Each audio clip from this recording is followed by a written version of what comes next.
পবিত্র গঙ্গা নদীর তীর, যেখানে নদীর মৃদু জল কলকাতার প্রাণবন্ত রাস্তার সাথে মিলিত হয়।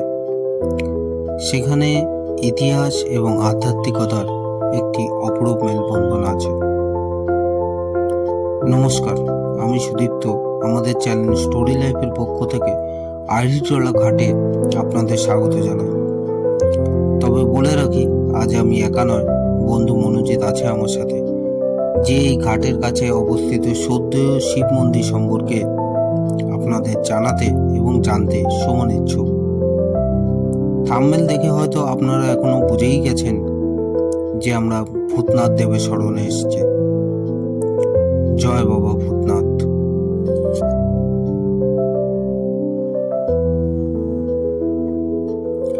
রাজ্যের সবচেয়ে প্রাচীন মন্দিরগুলির মধ্যে বাবা ভূতনাথ ধামকে একটি পবিত্র স্থান হিসেবে বিবেচনা করা হয়, যেখানে ভক্তদের সমস্ত ইচ্ছা পূরণ হয় বলে জানা যায়।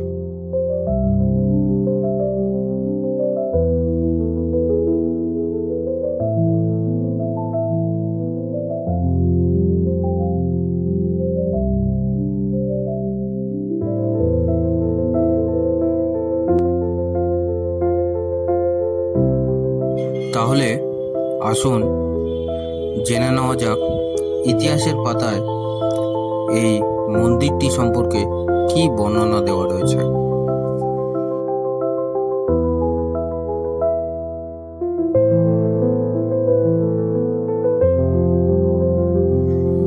সময়টা ছিল 1725। রাজা কর্ণদেব নামে একজন ভক্ত নিমতলা এলাকায় পুকুর খননের সময় একটি শিবলিঙ্গ আবিষ্কার করেন। তারপর 1750 দশক রাজা কর্ণদেব সেই শিবলিঙ্গের চারিপাশে একটি মন্দির তৈরি করেন, যা নিমতলা ভূতনাথ মন্দির নামে পরিচিত হয়। অবশ্য 19 দশকের শেষের দিকে মন্দিরটি শিব ভক্তদের জন্য একটি সাংস্কৃতিক ও ধর্মীয় কার্যকলাপের কেন্দ্র হয়ে ওঠে। তারপর 20 শতকের গোড়ার দিক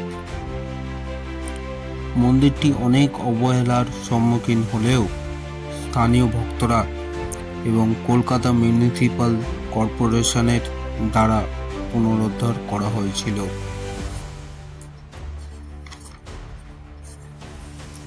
বর্তমান দিন নিমতলা ভূতনাথ মন্দির একটি শ্রদ্ধেয় শিব মন্দির হিসাবে পরিচিত, যা সারা কলকাতা তথা বাইরেও আকর্ষণের কেন্দ্রবিন্দু হিসাবে বিবেচিত।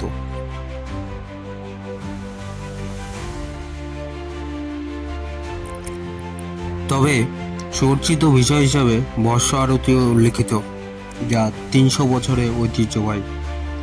প্রতিদিন সকাল 6টা ও সন্ধ্যে 7টায় এটি করা হয়। ভক্তরা বিশ্বাস ভগবান শিবকে ভস্য নিবেদন করার জন্য প্রতিদিন একটি মৃতদেহ নিমতলা ঘাটে পৌঁছায়। প্রসঙ্গত বলে রাখি, লকডাউনের সময় শ্মশানের জন্য কয়েকটি বিধিনিষেধ রাখা হয়েছিল, যার জন্য ঐতিহ্য বজায় রাখা খুবই কঠিন হয়ে পড়েছিল। আশ্চর্যের বিষয়, প্রতিদিন সকালে হুগলি নদীর তীরে মৃতদেহ পোড়ানোর জন্য উপস্থিত হতো।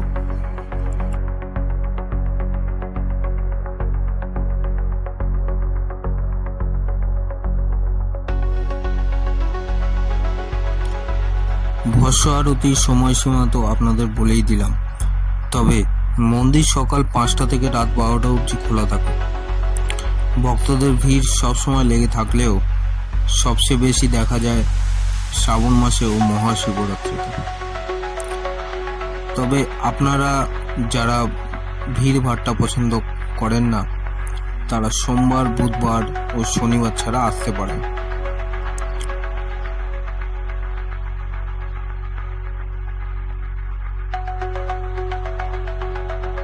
বাদবাকি এখানে কিভাবে আসতে পারবেন তার সমস্ত কিছু ডেসক্রিপশন বক্সে দেওয়া রইল, আপনারা অবশ্যই একবার চেক করে নেবেন।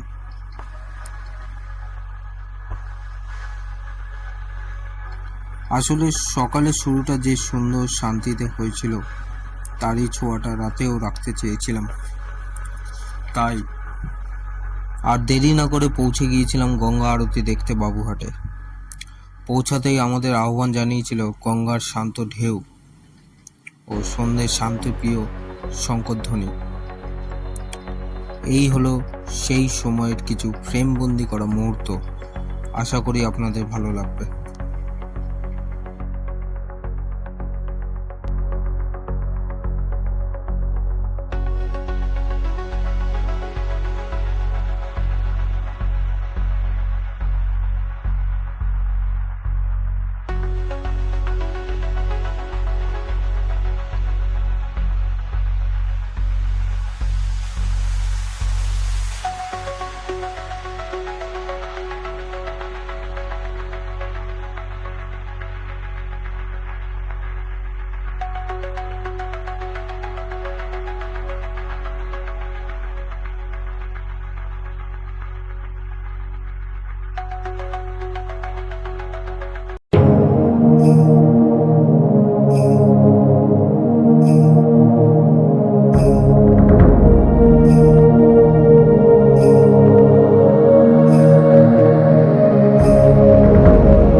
তো আজ এইটুকুই। এই ভিডিওটি আপনাদের কেমন লাগলো অবশ্যই কমেন্ট করে জানাতে ভুলবেন না।